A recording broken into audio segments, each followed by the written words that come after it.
Assalamualaikum warahmatullahi wabarakatuh. Selamat datang wahai sahabat yang dirahmati Allah. Yang sudah like dan subscribe saya ucapkan terima kasih, dan saya doakan semoga diberkahi keselamatan dunia dan akhirat. Di suatu era yang penuh dengan misteri dan legenda, kisah Yajuj dan Majuj menonjol sebagai salah satu narasi paling memikat dalam warisan Islam. Tersebar dari generasi ke generasi, cerita ini mengambil akar dari perjalanan heroik Dzulkarnain, seorang raja legendaris yang diberkahi Allah dengan kekuatan dan hikmah yang berhasil mengisolasi dua suku yang penuh kekacauan dengan membangun tembok raksasa. Berlanjut pada kesaksian Nabi Muhammad, catatan dari seorang biksu Cina, dokumentasi Khalifah, dan catatan penjelajah Rusia memberikan keterangan fisik Yajuj Majuj dan kesaksian tentang keberadaan tembok tersebut. Dengan merentam melintasi berbagai sumber dan zaman, cerita ini mengajak kita menyelami dunia yang penuh dengan iman, konflik, dan misteri yang belum terpecahkan.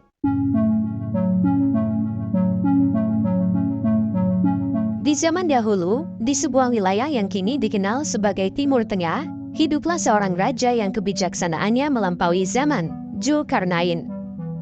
Dengan kekuatan yang Allah berikan, ia mengembara jauh dari barat ke timur, menegakkan keadilan dan membawa perdamaian. Namun dalam perjalanannya, ia dihadapkan pada tantangan yang belum pernah ia temui sebelumnya. Saat Dzulkarnain tiba di sebuah desa yang terletak di antara dua buah gunung raksasa, penduduk setempat datang menadu kepadanya. Wajah mereka penuh kecemasan, suara mereka bergetar, seakan-akan membawa beban tak terucapkan. "Hai Dzulkarnain," ujar salah satu dari mereka, dengan suara yang hampir tidak terdengar, "kami terjebak dalam teror yang tak ada akhirnya. Yajuj dan Majuj, suku-suku yang biadab, telah merusak tanah kami, memperkosa anak gadis kami, merenggut nyawa dan kebahagiaan kami. Apakah engkau dengan kekuatan yang telah diberikan oleh Rob-Mu dapat melindungi kami?" Mendengar laporan tersebut, Dzulkarnain merenung dalam diam. Ia memahami bahwa tugas ini bukan hanya tentang membangun tembok fisik, tetapi juga tentang membangun harapan. "Apa yang telah dikuasakan oleh Robku kepadaku adalah lebih baik," jawabnya dengan penuh keyakinan. "Bantulah aku dengan kekuatan manusia dan alat-alat. Kita akan membangun dinding, bukan sembarang dinding, tetapi sebuah benteng yang akan melindungi generasi kalian dari kerusakan yang dibawa oleh Yajuj dan Majuj." Bersama penduduk desa, Dzulkarnain memulai pekerjaan monumental tersebut. Dengan potongan-potongan besi yang dihimpun dari seluruh penjuru, mereka mulai membangun dinding. "Tiuplah api itu," perintah Dzulkarnain, saat besi itu telah sama rata dengan puncak gunung. Dan ketika besi itu sudah menjadi merah seperti api, ia berkata lagi, "Berilah aku tembaga yang mendidih, agar kutuangkan ke atas besi panas itu." Melalui kerja keras dan doa, dinding itu akhirnya terbentuk, tinggi dan kokoh, tidak dapat didaki atau dilubani oleh siapapun. Pada hari penyelesaian, Dzulkarnain berdiri di hadapan dinding tersebut, bersama penduduk desa yang kini wajahnya bercahaya dengan harapan baru. "Ini adalah rahmat dari Robku," kata Dzulkarnain, menatap tembok yang kini memisahkan desa dari ancaman Yajuj dan Majuj. "Namun ketahuilah, ketika janji Robku datang, dia akan menjadikan dinding ini hancur luluh, dan janji Robku adalah benar." Dalam suasana penuh emosi, penduduk desa menyampaikan rasa syukur mereka kepada Dzulkarnain, yang dengan kebijaksanaan dan kekuatan yang Allah berikan, telah memberikan mereka perlindungan dan harapan. Di era yang berbeda, jauh setelah kejadian pembangunan dinding oleh Dzulkarnain, Nabi Muhammad, dengan hikmah dan pengetahuan yang dianugerahkan kepadanya, membawa cahaya baru mengenai eksistensi dan sifat Yajuj dan Majuj. Meskipun tidak melihat mereka secara fisik, Rasulullah mampu memberikan deskripsi ciri fisik dan perilaku Yajuj dan Majuj melalui wahyu yang diterima dari Allah. Pada suatu hari di kota Madinah, Nabi Muhammad dalam keadaan jarinya terbalut karena tersengat kalajengking, dikelilingi oleh para sahabatnya yang setia, memulai untuk berbicara tentang suatu topik yang selama ini menjadi misteri bagi banyak orang, Yajuj dan Majuj. Suasana penuh ketegangan, setiap orang di majelis itu memperhatikan dengan seksama, menyadari bahwa apa yang akan disampaikan oleh Rasulullah adalah pengetahuan yang sangat berharga dan penting. Nabi Muhammad dengan wajah yang serius namun penuh kasih mulai menjelaskan, "Wahai umatku, mengapa kalian mengatakan tidak ada musuh? Padahal sesungguhnya, kalian akan terus memerangi musuh sampai datangnya Yajuj dan Majuj, lebar mukanya, kecil matanya, dan ada warna putih di rambut atas mereka, yang menandakan keunikan mereka sebagai suku. Para sahabat yang mendengarkan dengan penuh kekaguman dan sedikit ketakutan, mencoba membayangkan makhluk seperti apa yang digambarkan oleh Rasulullah. Nabi melanjutkan, mereka datang dari tempat-tempat yang tinggi, mengalir seperti air bah yang tidak terbendung, dengan wajah-wajah mereka yang tampak seperti perisai, kuku dan tak tergoyahkan. Dalam penjelasannya, Rasulullah tidak hanya menggambarkan ciri fisik mereka, tapi juga jumlah mereka yang sangat besar, yang menegaskan kekuatan dan tantangan yang akan dihadapi oleh umat manusia di akhir zaman. Perbandingan mereka dengan manusia umumnya adalah 1:999, sebuah jumlah yang menunjukkan betapa besar tantangan yang akan dihadapi oleh umatku di masa yang akan datang. Para sahabat dengan rasa takjub dan kecemasan mendengarkan setiap kata yang diucapkan Nabi. Mereka menyadari bahwa informasi ini bukan hanya sebagai pengetahuan, tapi sebagai persiapan untuk menghadapi masa depan yang penuh dengan ujian.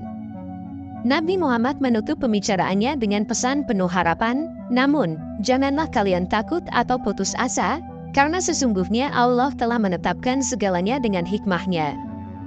Dan ketika waktu yang ditentukan tiba, Allah sendiri yang akan membuka jalan keluar bagi umat manusia. Saat majelis itu berakhir, para sahabat meninggalkan tempat dengan perasaan yang berbeda, rasa takut yang bercampur dengan keimanan mereka yang semakin kuat, menyadari bahwa di balik setiap cobaan, ada hikmah dan kasih sayang Allah yang tak terhingga. Tak begitu lama, setelah Nabi Muhammad memberikan penjelasan tentang Yajuj dan Majuj, kisah ini menemukan resonansinya dalam narasi perjalanan seorang biksu. Pada tahun 622, Hiuen Siam, seorang biksu dan pelancong terkemuka dari Cina, melakukan perjalanan ke barat untuk mengambil kitab suci. Dalam perjalanannya yang panjang dan melelahkan di jalur sutra, Hiuen Siam mencatat banyak keajaiban, budaya, dan cerita yang ia temui, termasuk referensi ke Yajuj dan Majuj, meskipun dalam konteks yang sangat berbeda dari tradisi Islam. Dalam catatan perjalanannya, Hiuen Siam tidak secara langsung menyebutkan Yajuj dan Majuj, namun ia mendengar dan mencatat cerita-cerita tentang bangsa yang terisolasi oleh dinding besar yang dibangun untuk melindungi peradaban dari kehancuran. Deskripsi ini mirip dengan cerita tentang Dzulkarnain dan dinding yang dibangunnya untuk menahan Yajuj dan Majuj, menunjukkan bagaimana cerita ini mungkin telah menyebar dan diinterpretasikan dalam berbagai budaya. Dalam suatu catatan, Hiuen Siam menggambarkan, di negeri yang saya kunjungi, terdapat cerita tentang sebuah dinding besar yang dibangun oleh seorang raja bijak untuk melindungi orang-orangnya dari invasi suku barbar. Dinding itu begitu tinggi dan kuat, hingga tidak ada yang dapat menembus atau melewatinya. Tidak jauh dari sana, ada sebuah danau yang dinamakan Iskandar Kul. Meskipun tidak secara eksplisit, banyak sarjana kemudian menghubungkan cerita ini dengan legenda Yajuj dan Majuj, menunjukkan seberapa jauh dan luas cerita tersebut telah menyebar. Hiuen Siam, dengan keingintahuannya yang besar, juga mencoba memahami filosofi dan kepercayaan setempat tentang kebaikan, kejahatan, dan keseimbangan dunia. Ia menulis, dari apa yang saya pelajari, bangsa yang terisolasi itu dianggap sebagai ujian bagi umat manusia, mengingatkan kita semua tentang pentingnya menjaga keseimbangan dengan alam dan sesama manusia.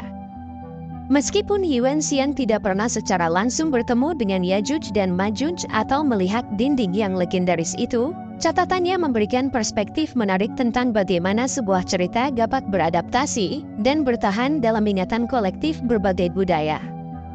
Selanjutnya pada tahun 842, Khalifah Al-Wathiq Billah, penguasa Abbasiyah yang cemerlang dan penasaran, dilanda mimpi yang mengganggu tentang Yajuj dan Majuj. Ia bermimpi bahwa dinding pembatas yang mengurung kedua suku itu sudah hancur, menandakan bahwa hari kiamat telah sangat dekat. Mimpi ini tidak hanya meninggalkan kesan mendalam padanya, tetapi juga mendorongnya untuk mengambil tindakan yang belum pernah terjadi sebelumnya. Dalam usahanya untuk memperoleh kejelasan dan mungkin menemukan kebenaran di balik legenda Yajuj dan Majuj, Al-Watsik memutuskan untuk mengirim sebuah ekspedisi untuk mencari dinding besar yang dibangun oleh Dzulkarnain, yang dipercaya sebagai benteng terakhir yang menahan bangsa-bangsa beringas tersebut. Salam al-Tarjuman, seorang penjelajah dan penerjemah terampil, dipilih untuk memimpin misi berani ini. Di bawah langit yang luas dan tak terbatas, Salam Tarjuman memulai ekspedisi yang akan mengubah sejarah pengetahuan Islam tentang dunia. Dengan tim yang terdiri dari 50 orang, mereka menempuh perjalanan melalui gurun yang luas, melewati oasis yang memberikan sedikit kelegaan dari kejamnya matahari, hingga akhirnya mencapai pegunungan yang menakjubkan, di mana dinding legendaris itu berada. Dia yang dikeluarkan untuk ekspedisi ini, 5.000 dinar, merupakan sebuah investasi besar, menunjukkan betapa pentingnya misi ini di mata Khalifah Al-Watsik Billah. Saat mereka mendekati lokasi yang dituju, suasana menjadi tegang namun penuh antisipasi. Gerbang raksasa selebar 137 meter yang terbuat dari balok-balok besi, dicor dengan cairan tembaga, dan daun pintu raksasa 50 meter, menunjukkan kemegahan dan ketahanan yang luar biasa. Salam dan timnya terpesona dengan struktur yang begitu monumental. Penduduk setempat yang sudah terbiasa dengan keberadaan dinding ini, memberikan informasi tambahan yang memperkaya pengetahuan tim ekspedisi. Mereka mengatakan bahwa setiap hari, mereka memukul kunci pintu besi 3 kali, sebuah ritual yang menunjukkan hubungan antara manusia dan mitos yang hidup di dalamnya. Dalam salah satu momen yang paling menegangkan, Salam dan beberapa anggota timnya menempelkan telinga mereka ke pintu, meniru apa yang dilakukan oleh penduduk setempat. Suara gema teriakan yang mereka dengar dari balik pintu, mengirimkan gelombang dingin ke tulang belulang mereka, sebuah pengingat bahwa legenda yang mereka telusuri memiliki dasar kenyataan yang tidak bisa diabaikan. Salam juga berinteraksi lebih lanjut dengan penduduk di sekitar pegunungan, mencari tahu apakah ada yang pernah secara langsung melihat Yajuj dan Majuj. Beberapa penduduk mengaku pernah melihat sosok-sosok kecil di atas tembok penutup, tidak seperti manusia biasa. Lebih lanjut, beberapa penduduk memberikan deskripsi yang lebih spesifik, menggambarkan mereka memiliki postur yang pendek, rambut yang kusut, dan wajah yang menyeramkan. Ketika makhluk itu berdiri di atas dinding, tak butuh waktu lama, angin kencang tiba-tiba menjatuhkan mereka kembali ke balik dinding. Ini menunjukkan bahwa walaupun terisolasi, Yajuj dan Majuj masih terus berusaha menemukan jalan keluar dari penjara besi mereka.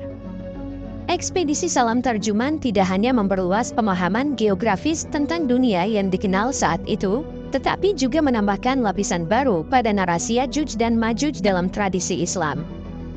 Catatan perjalanan Salam yang ditulis dalam kitab Al-Majmu' fi Akhbar Al-Jugrafiyah wa Al-Mawjudat menjadi saksi penting yang menghubungkan masa lalu dengan masa depan, mengajarkan bahwa dalam setiap legenda, terdapat benih-benih kebenaran yang menanti untuk diungkap. Berabad-abad berlalu, perjalanan panjang sejarah dan mitologi kisah Yajuj dan Majuj tetap memegang tempat khusus, melintasi batas antara kenyataan dan legenda. Nicholas Notovits, seorang petualang Yahudi Crimea yang bekerja sebagai mata-mata dan jurnalis Rusia, mengklaim telah melihat tembok Yajuj Majuj. Dalam buku perjalanan ekspedisinya, The Unknown Life of Jesus Christ, yang diterbitkan pada tahun 1890, memberikan narasi yang memikat tentang dinding misterius ini, yang ia klaim terletak di Uzbekistan. Menurut deskripsinya, dinding tersebut bukan hanya sebuah struktur fisik biasa, tetapi sebuah karya megah yang menggabungkan kekuatan batu dan besi, lengkap dengan menara-menara pengawas dan kemampuan untuk berubah-ubah bentuk, sebuah fitur yang melampaui batasan teknologi dan pemahaman arsitektural zaman itu. Dikatakan, dinding tersebut memiliki kemampuan untuk bergerak dan berpindah, dapat mengecil atau membesar, sehingga mampu menahan serangan musuh dengan lebih efektif. Syekh Hamid Ahmad At-Thohir Al-Bashuni, melalui bukunya Kisah-Kisah dalam Al-Quran, dan Syekh Ash-Shankibhi dalam tafsirnya, menawarkan pandangan yang lebih tradisional dan spiritual tentang eksistensi dinding ini. Mereka menggambarkan dinding sebagai sebuah entitas yang masih berdiri hingga saat ini, namun tersembunyi dari pandangan manusia oleh kehendak Allah telah menggaibkan dinding itu, dan menunggu waktu yang telah ditetapkan untuk kembali terungkap. Penjelasan ini, sambil mempertahankan unsur mistis, juga menegaskan kepercayaan bahwa Yajuj dan Majuj masih terkurung di balik dinding tersebut. Konsep penyembunyian atau penghilangan ini bukanlah hal asing dalam tradisi Islam. Sebagaimana disebutkan dalam surah Al-Maidah ayat 26, Allah memiliki kuasa untuk membuat sesuatu tersembunyi dari pandangan manusia, sebagaimana Bani Israel yang tidak dapat melihat Yerusalem selama 40 tahun. Kisah ini menegaskan bahwa bagi Allah, menggaibkan sesuatu dari pandangan manusia adalah suatu hal yang mudah. Sebuah konsep yang mungkin juga berlaku pada dinding Yajuj dan Majuj. Klaim Notofix tentang kemampuan dinding untuk berubah ukuran dan bentuk hingga mungkin menjadi tidak terlihat, menciptakan sebuah paradoks dengan narasi tradisional. Namun kedua perspektif tersebut, baik yang bersifat fisik maupun metafisik, menyajikan dinding Yajuj dan Majuj sebagai simbol dari kekuasaan ilahi yang tidak terbatas, serta mengingatkan kita tentang misteri yang masih tersembunyi dalam lipatan sejarah dan kepercayaan. Sekian dulu perjumpaan kita kali ini. Wallahu a'lam bishawab. Wassalamualaikum warahmatullahi wabarakatuh. Yang sudah like dan subscribe semoga masuk surga.